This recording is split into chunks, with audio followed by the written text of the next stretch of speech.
അപ്പോൾ കേന്ദ്ര സർക്കാർ അവഗണനയ്ക്കെതിരെ മുഖ്യമന്ത്രി പിണറായി വിജയന്റെ നേതൃത്വത്തിൽ ഇന്ന് സത്യഗ്രഹ സമരമാണ് നടക്കുന്നത്. പാളയം രക്തസാക്ഷി മണ്ഡപത്തിൽ നടക്കുന്ന സത്യഗ്രഹ സമരത്തിൽ മന്ത്രിമാരും ജനപ്രതിനിധികളും പങ്കെടുക്കും. രാവിലെ 10 മണിക്ക് ആരംഭിക്കുന്ന സമരം വൈകിട്ട് 5 മണി വരെയാണ് നീണ്ടു നിൽക്കുക. സഫാൻ VP വിവരങ്ങൾ നൽകും തിരുവനന്തപുരത്ത് നിന്ന്. Safan, good morning. അങ്ങനെ കേന്ദ്രത്തിനെതിരെ സംസ്ഥാന സർക്കാർ മന്ത്രിമാർ ഒന്നടങ്കമൊന്ന് സമരത്തിനിറങ്ങുന്ന ഒരു കാഴ്ചയാണ് പാളയത്ത് നിന്ന് കാണാൻ കഴിയുക. എപ്പോഴാണ് സമരം തുടങ്ങുക? എപ്പോഴെത്തിച്ചേരും എല്ലാവരും? നൗഫൽ സൂചിപ്പിച്ചതുപോലെ ഏറ്റവും പ്രധാനപ്പെട്ട ഒരു സമരമാണ് പാളയം രക്തസാക്ഷി മണ്ഡപത്തിൽ ഇന്ന് നടക്കാൻ പോകുന്നത്. മുഖ്യമന്ത്രി തന്നെയാണ് ഈ സമരത്തിന് നേതൃത്വം നൽകുന്നത് എന്ന് തന്നെയാണ് പ്രത്യേകത. ഞാനിപ്പോൾ പാളയം രക്തസാക്ഷി മണ്ഡപത്തിന് മുന്നിലുണ്ട്, സമരവേദിക്ക് മുന്നിലുണ്ട്. 10 മണിയോട് കൂടിയാണ് സമരം നടക്കുക. മുഖ്യമന്ത്രി തന്നെയാണ് 10 മണി മുതൽ 5 മണി വരെ ഈ സമരത്തിന് നേതൃത്വം നൽകുക എന്നാണ് അറിയാൻ കഴിയുന്നത്.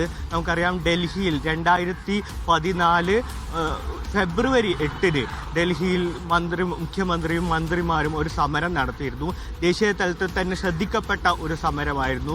അന്നത്തെ ഡൽഹി മുഖ്യമന്ത്രി അരവിന്ദ് കെജ്രിവാൾ അടക്കമുള്ള ആളുകൾ ഈ സമരത്തിന് ഐക്യദാർഢ്യം പ്രഖ്യാപിച്ച് വരികയും ഈ തമിഴ്നാട് മുഖ്യമന്ത്രി MK സ്റ്റാലിൻ ഒരു കത്ത് നൽകുകയൊക്കെ ചെയ്തിരുന്നു.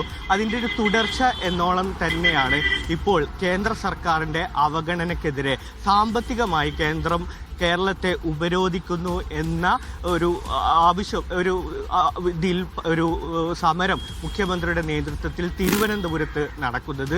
പ്രധാനപ്പെട്ട 3 പരാതികളാണ് സംസ്ഥാന സർക്കാരിന് ഉള്ളത്. ഒന്ന്, കേരളത്തിന് അവകാശപ്പെട്ട വായ്പകൾ വെട്ടിക്കുറയ്ക്കുന്ന ഒരു സാഹചര്യം കേന്ദ്ര സർക്കാർ സ്വീകരിക്കുന്നു.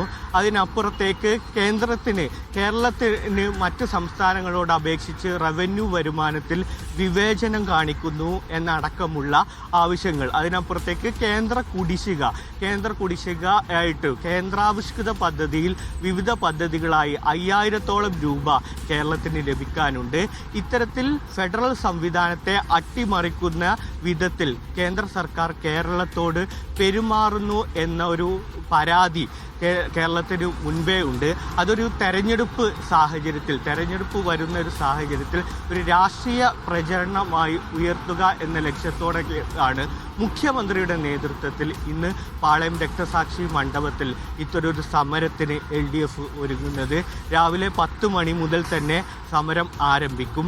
മുഖ്യമന്ത്രിയുടെ നേതൃത്വത്തിലുള്ള സമരത്തിൽ മന്ത്രിമാർ, ഈ LDFിലെ ഘടകകക്ഷി അംഗങ്ങളടക്കമുള്ള ആളുകൾ ഈ സമരത്തിന് ഐക്യദാർഢ്യം പ്രഖ്യാപിച്ചിട്ടുണ്ട്.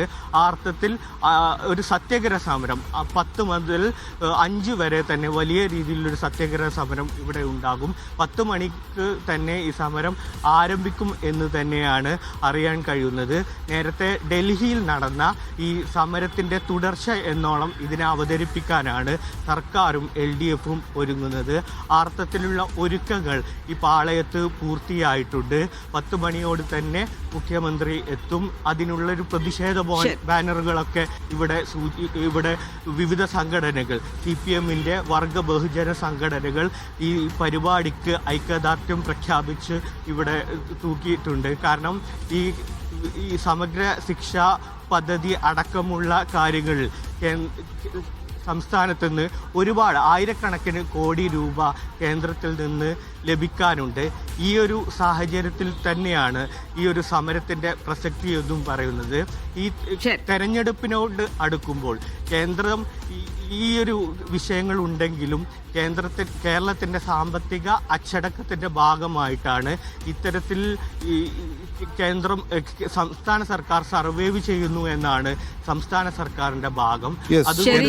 പോരാടിക്കൊണ്ട് ശക്തമായ ഒരു ഭരണമാണ് ഇവിടെ കാഴ്ചവെക്കുന്നതെന്ന് ജനങ്ങളെ ബോധ്യപ്പെടുത്താൻ LDFന് ബാധ്യതയുണ്ട്. അതാണ് LDF ഈ സമരത്തിലൂടെ ചെയ്യുന്നത്.